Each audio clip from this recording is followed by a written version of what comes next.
So I put out a video earlier and now I have to fix it because I realized that my mic was not plugged in.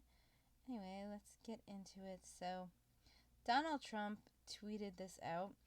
Rep. Elijah Cummings has been a brutal bully, shouting and screaming at the great men and women of Border Patrol about the conditions at the southern border, when actually his Baltimore district is far worse and more dangerous. His district is considered the worst, capital worst, in the USA. As proven last week during a congressional tour, the border is clean, efficient, and well run, just very crowded. Cummings district, however, is a disgusting rat and rodent infested mess. If he spent more time in Baltimore, maybe he could help clean up this very dangerous and filthy place. So the media absolutely lost their mind, especially they honed in on a disgusting, is it going to let me highlight that? Yeah, a disgusting rat and rodent infested mess.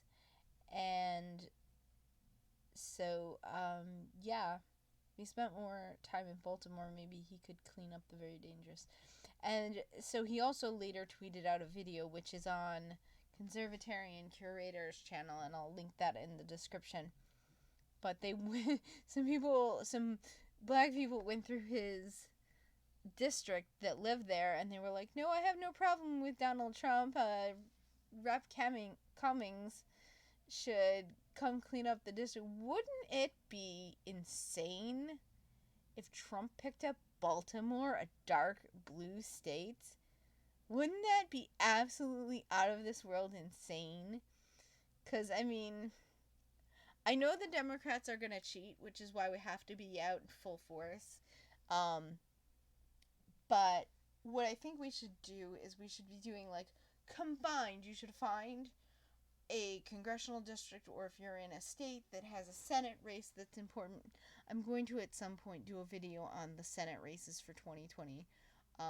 So I started looking at the various states and the data, and so I want to do a video recommending which states to focus on. And generally, I mean, unless you're like right on the edge of a state, you're not going to be like going to another state. But if I mention a state as a state to focus on, maybe you can try and think like, oh, do I know anyone in that state in particular? Because one thing that can really push things along is if people speak to non-political people they know and say like, hey, we really need your help. That's what the left does. The left is, they're always like this Erica Thomas thing. Like a lot of the black people are going like, oh, the white people hate us. If you're white, we need your help. We need your help.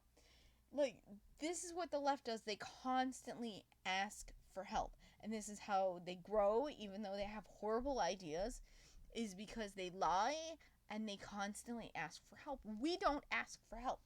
We don't go and get out there and say, like, go to conservatives who, like, maybe only vote in presidential years, or maybe they don't vote at all, but they have a conservative mind. We don't go to those people and say, hey, we need your help, okay? Our country is in some serious crisis, and we need to, like, basically go to people and say, like, all hands on deck, we need your help. So, I need you, my viewers,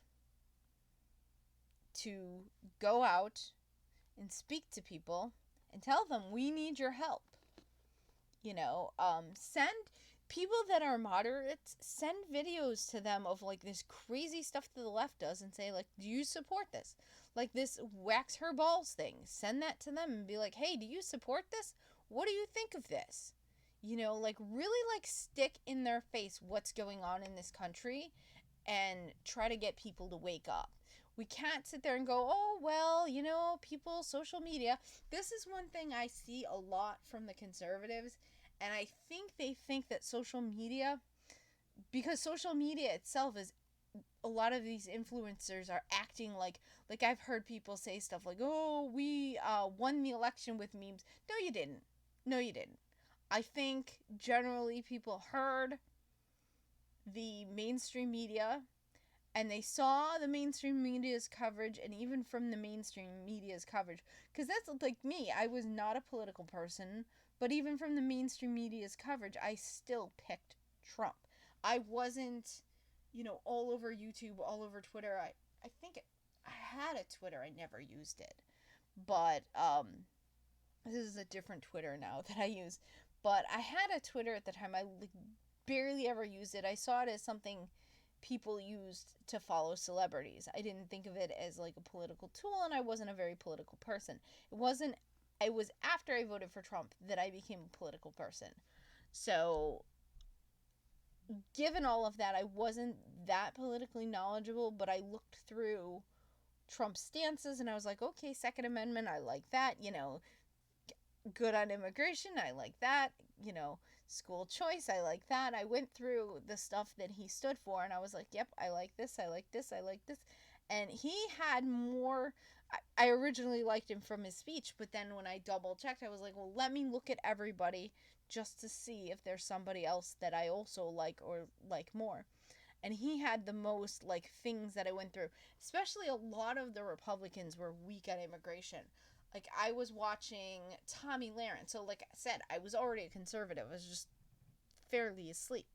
So you need to find people like me in 2016 and wake us up and get us active and get us working and talking to people like I do now. But anyway, I was watching Tomi Lahren, and Tomi Lahren was really into Marco Rubio. Marco Rubio was terrible on immigration, so I was always like, why does she talks about immigration, but she likes Marco Rubio? It's such a disconnect. So anyway, I'm rambling on and on again. So there's the tweet. I guess I'll link the tweet in the description.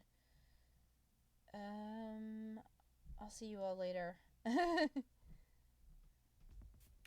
Oh, well, people need to be awake and they need to be aware.